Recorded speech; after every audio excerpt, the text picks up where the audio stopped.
एक नंबर एक नंबर. संत ज्ञानेश्वर पालखी सोहळ्याचं खऱ्या अर्थानं परफेक्ट नियोजन करणारे ग्रामविकास मंत्री जयकुमार गोरे माझ्यासोबत आहेत. भाऊ, अत्यंत चांगलं प्लॅनिंग सातारा जिल्ह्यातलं कसं काय सांगाल?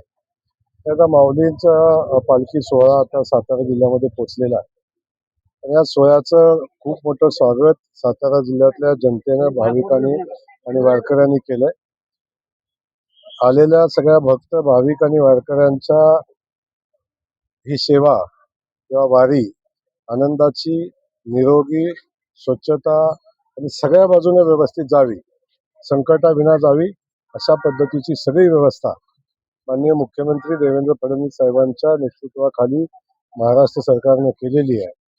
आणि आपण बघताय की आलेल्या प्रत्येक वारकऱ्याला सुखानं, समाधानानं आणि आनंदानं माऊलीचं दर्शन घेत असताना वारीमध्ये चालण्याचा आनंद मिळतो. भाऊ, खरं तर सातारा जिल्ह्याची कमान खूप आवडली. कशी संकल्पना आणि कशी सुचली आणि काय? नाही, आता माऊलीचं स्वागत करण्यासाठी सातारा जिल्हा सज्ज आहे. एक ही कमान दाखवते.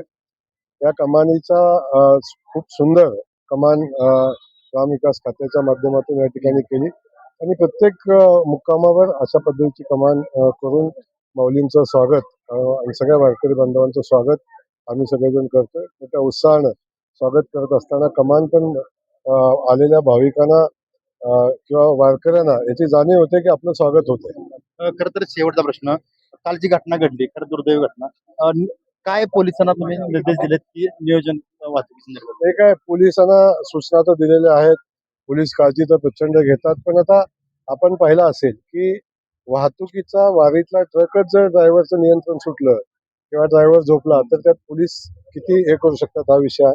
परंतु त्यानंतर पोलिसांनी काळजी घेतलेली, अशा पद्धतीची घटना पुन्हा होऊ नये याची काळजी घेतली.